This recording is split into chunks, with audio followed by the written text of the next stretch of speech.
9 सितारा हेगेमोन बोरियाट्स अध्याय 7155 इन बच्चों की मदद करें। अकादमी के शिष्य जिन्हें अचानक 7 रत्न अंतरिक्ष में फेंक दिया गया था तुरंत घबरा गए। जिन दुश्मनों को उन्होंने अभी अभी मारा था उन्हें देखकर वे स्तब्ध रह गए। फिर उन्होंने उन दुश्मनों के पीछे आकृतियों की एक अंतहीन लहर देखी और उन्हें लगा जैसे वे पागल हो रहे हों। पहली बार 7 रत्न अंतरिक्ष में प्रवेश करते समय ये बताना असंभव था कि यह वास्तविकता नहीं है। सब कुछ 100% वास्तविक लग रहा था। स्वाभाविक रूप से इसने उनके दिमाग को झकझोर दिया। कुछ ही समय में उनके दुश्मनों ने उन्हें मार डाला। कुछ लोगों की न केवल हत्या की गई बल्कि उन्हें टुकड़े टुकड़े कर दिया गया। बचे हुए लोगों के भीतर दहशत फैल गई। उनमें से किसी ने भी ऐसी क्रूरता का अनुभव नहीं किया था। इसके अलावा वे ये देखकर भयभीत हो गए कि जिन दुश्मनों को उन्होंने पहले हराया था वे किसी तरह और अधिक शक्तिशाली हो गए थे।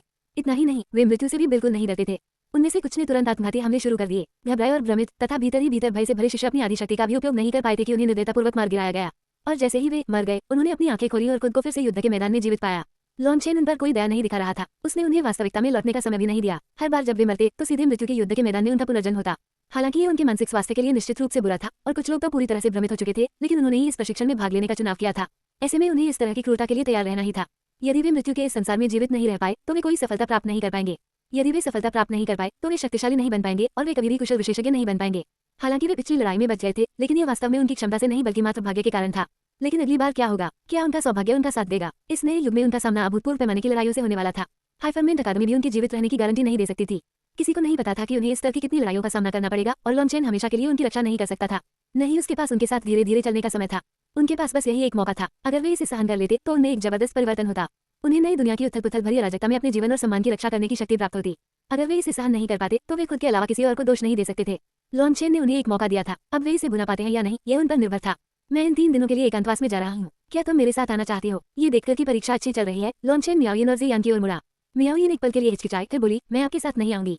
मैं 7 ट्रेजर स्पेस के अंदर देखना चाहती हूँ। ज़ियान ने यह भी कहा, इस बार मैंने अपनी ऊर्जा नहीं थकाई, इसलिए मुझे एकांतवास में जाने की जरूरत नहीं है। मैं उनकी देखभाल में आपकी मदद करूंगी। लॉन्चेन ने सिर हिलाया। वह प्रथम अकादमी में दाखिल हुआ और डीन के लिए आरक्षित विशेष क्षेत्र में चला गया। हालांकि लॉन्चेन हमेशा अन्य जगहों पर भागदौड़ करता रहा था, ये स्पष्ट था कि अकादमी में उसके लिए कई चीजें विशेष रूप से स्थापित थीं। उसका अपना अमर शिखर, उसकी अपनी अमर गुफा और उसके लिए सर्वश्रेष्ठ प्रशिक्षण मैदान थे। हालांकि वह यहाँ कभी नहीं रहा, फिर भी किसी ने भी उसकी संपत्ति को छूने की हिम्मत नहीं की थी। यहाँ तक कि ऋषियों और अन्य जो एक नए डीन की तलाश में थे, वे केवल एक वर्तमान नेता चाहते थे। डीन बनने से पहले उनमें से किसी ने भी लॉन्चेन के अधिकार और विशेषाधिकारों को छूने के बारे में सोचने की भी हिम्मत नहीं की थी। लॉन्चेन अमर गुफा में गया और सीधे एकांतवास में चला गया। उस लड़ाई के अंत में वह लगभग बेहोश हो गया था और उसने अपनी प्रबल इच्छा शक्ति से अब तक बड़ी मुश्किल से खुद को संभाला था। ये व्यावहारिक रूप से आत्मयातना थी, लेकिन वह इससे अभ्यस्त था। जब वह बेहोश हो जाता था तो इसका मतलब था कि वह अपनी सीमा तक पहुंच गया था। लेकिन उससे पहले उसका शरीर अपने आप ही उसकी सीमा का आकलन कर लेता था और जैसे ही वो उसके करीब पहुंचता, शरीर उसे शारीरिक और मानसिक रूप से थकाकर चेतावनी देता था। इससे वह अपनी सीमाओं को चुनौती देने की हिम्मत ही नहीं कर पाता था। यही साधना थी। वह दूसरों के प्रति निर्दय था, लेकिन उसे पहले खुद के प्रति निर्दय होना पड़ता था। अपनी सीमाओं पर रहकर ही वह अभ्यास कर रहा था। शायद इस क्रूर संसार में दया करना पाप था। लॉन्चेन के जाने के बाद मियाओयिन और ज़ियान 7 रत्न रंगीन कांचीय वृक्ष के पास गईं। उसकी चमक से उनके चेहरे जगमगा उठे, जिससे वे और भी सुंदर दिखने लगी। इतनी सुंदर कि मानो मैं असली ही न लग रही हूँ। मियाओयिन ने अचानक हिम्मत जुटाकर कहा, क्या मैं आपको बड़ी बहन कह सकती हूँ? ज़ियान मुस्कुराई, बिल्कुल, तुम्हें तो शुरू से ही मुझे बड़ी बहन कहना चाहिए था। इस शरारती जवाब से मियाओयिन शर्मा गईं, लेकिन उन्होंने खुद को शांत किया और कहा, बड़ी बहन, क्या आप मुझसे कोई राज छिपा रही हैं? मेरे पास कई राज हैं। क्या तुमसे कुछ राज छिपाना स्वाभाविक नहीं है? ज़ियान ने जवाब दिया, मैं यंग मास्टर लॉन्चेन की बात कर रही हूँ। ज़ियान ने रहस्यमय मुस्कान के साथ जवाब नहीं दिया। मियाओयिन का दिल जोर से धड़कने लगा। उसने एक संभावना के बारे में सोचा, लेकिन उस संभावना ने उसे बेहद घबरा दिया। तुम्हें ज्यादा नहीं सोचना चाहिए, कुछ सवालों के जवाब नहीं होते, ज़ियान ने कहा। धन्यवाद बड़ी बहन। मियाओयिन ने सिर हिलाया और अपनी मुट्ठी ज़ियान की ओर बढ़ाई। ज़ियान मुस्कुराए बिना नहीं रह सकी। तुम्हें दासी बनाने के लिए धोखे से बुलाने के बाद तुम मुझे धन्यवाद दोगी? मियाओयिन ने सिर हिलाया। आप आदिम अराजकता दिव्य वस्तुओं में से एक की स्वामी हैं। मुझे यकीन है कि आपने ऐसा करने के पीछे कोई बड़ा उद्देश्य रखा होगा। इसके लिए आपसे नाराज होना मेरे लिए अनुचित था और मैं आपसे माफी मांगती हूँ। इतना कहकर मियाओयिन सीधे घुटनों के बल बैठ गई, लेकिन ज़ियान ने जल्दी से उसे वापस उठा लिया। इस बार उसकी मुस्कान गायब थी। उसने गंभीर स्वर में कहा, तुम्हारे भरोसे के लिए धन्यवाद छोटी बहन, लेकिन फिर भी कुछ बातें ऐसी हैं जो मैं नहीं कह सकती। दोनों ही बेहद कुशल संगीतकार थी और एक दूसरे की आवाज सुनकर उन्हें एक दूसरे के मन की बात का अनूठा ज्ञान प्राप्त होता था। ज़ियान समझ सकती थी कि मियाओयिन जवाब जानने के लिए कितनी उत्सुक थी, लेकिन वह सचमुच कुछ कह नहीं पा रही थी। साथ ही मियाओयिन ये भी समझ गई कि ज़ियान की चुप्पी अशुभ संकेत नहीं थी, बल्कि इसका मतलब ये था कि वह अपने मनचाहे जवाब के करीब थी। मियाओयिन ने दिल से मुस्कुराया। यह मुस्कान बहुत प्यारी थी, इतनी प्यारी कि ज़ियान का दिल भी काम गया।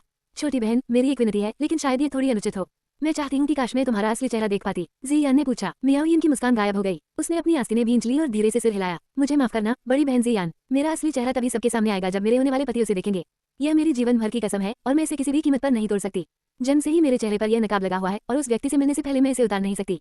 मैं समझ गई। ज़ियान ने सिर हिलाया। तो उस दिन जब तुमने लॉन्चेन से लड़ाई की थी, तुम सचमुच अपनी पूरी ताकत में नहीं थी। तुम अपना असली रूप तभी दिखा सकती हो जब तुम अपना नकाब उतार दो, है ना? मियाओयिन ने सिर हिलाया। ये सचमुच सच था। हालांकि वो इस कसम को नहीं तोड़ सकती थी, चाहे उसे यह जीवन एक नौकरानी के रूप में ही क्यों न बिताना पड़े। ज़ियान मुस्कुराए। वह सचमुच भविष्य के लिए आशा से भरी हुई थी। चलो, लॉन्चेन एकांतवास में चला गया है, हमें उसकी जगह इन बच्चों की मदद करनी चाहिए। ज़ियान ने मियाओयिन का हाथ पकड़ा और उसे पेड़ की ओर खींच लिया। 9 स्टार हेगेमोन बोरियाट्स अध्याय 7156 रक्षक, क्या हमारे लिए युवा स्वामी की अनुमति के बिना उनकी मदद करना उचित है? मियाओ यिन हिचकिचाए। लॉन्गचेन की स्वीकृति के बिना वह उन्हें नाराज करने से डर रही थी। इसमें अनुचित क्या है, वे कर्म से पहले ही आपसे जुड़े हुए हैं, आप कैसे चुपचाप बैठकर देख सकते हैं। जी यान ने कहा, कर्म से जुड़े हुए, आपका क्या मतलब है? आपको क्या लगता है कि उन्होंने इस भयानक प्रशिक्षण को स्वीकार करने का साहस क्यों किया? क्योंकि युद्ध के दौरान आपके समर्थन ने उन्हें उनकी वास्तविक क्षमता से अधिक शक्तिशाली महसूस कराया। अगर आप अब उनकी मदद नहीं करते हैं तो इनमें से कुछ लोग हमेशा के लिए अपना मानसिक संतुलन खो सकते हैं और कुछ तो सचमुच मर भी सकते हैं। जी यान ने उत्तर दिया, क्या ये बहुत निर्दयतापूर्ण नहीं है? मियाओ यिन ये जानकर चौंक गई कि ऐसा भी संभव है। जी यान ने अपना सिर हिलाया। निर्दय? क्या तुम्हें लगता है कि तुम सिर्फ दयालुता से सेना का नेतृत्व कर सकते हो? भोलापन मत दिखाओ। लॉन्गचेन पर बहुत बोझ है और वो अपनी सीमा तक पहुंच चुका है। जो लोग उससे जुड़ना चाहते हैं उनके पास ऐसा करने के लिए पर्याप्त शक्ति होनी चाहिए। यही उनके लिए आने वाली अराजकता से बचने का एकमात्र तरीका है। लॉन्गचेन के पास अब उनकी देखभाल करने की ऊर्जा नहीं है, इसलिए वह ये सब अपनी क्रूरता के कारण नहीं कर रहा है, बल्कि हालात उसे ऐसा करने पर मजबूर कर रहे हैं।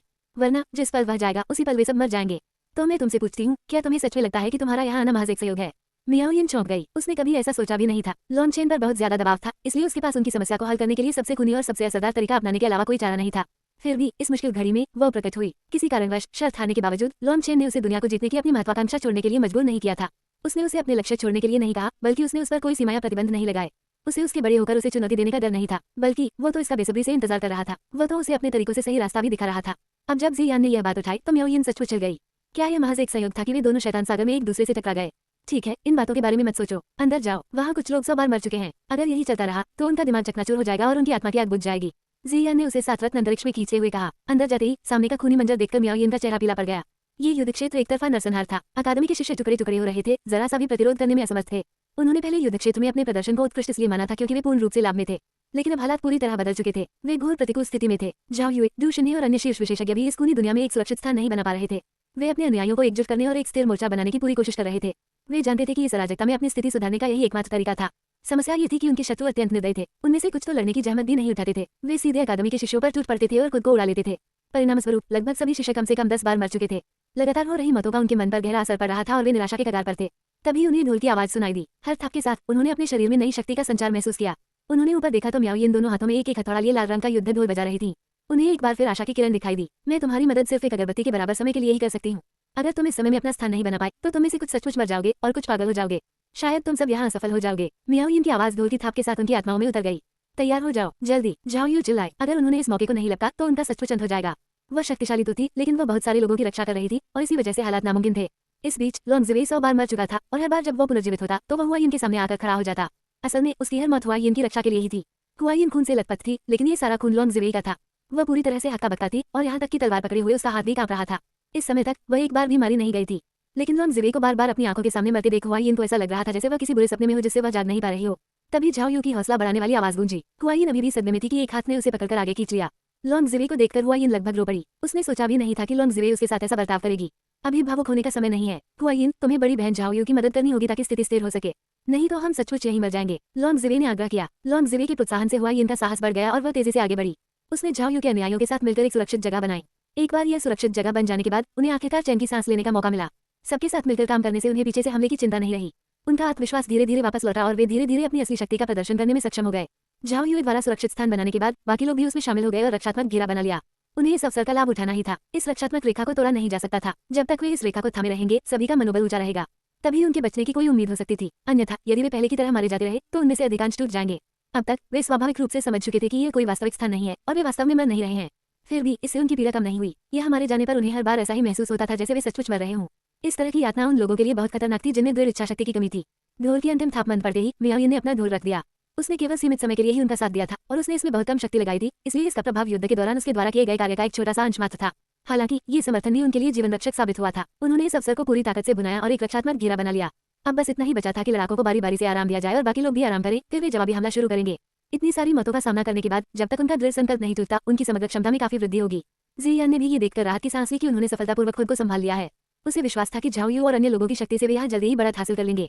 हमारा मिशन यहाँ पूरा हो गया है। मैं तुम्हें एक बेहद भयानक व्यक्ति से मिलवाने ले जा रही हूँ। मुझे बस आश्चर्य है कि क्या हम दोनों मिलकर उसे मार सकते हैं। इतना कहकर जी यान मियाओ यिन को 7 रत्न अंतरिक्ष में और गहराई तक ले गई।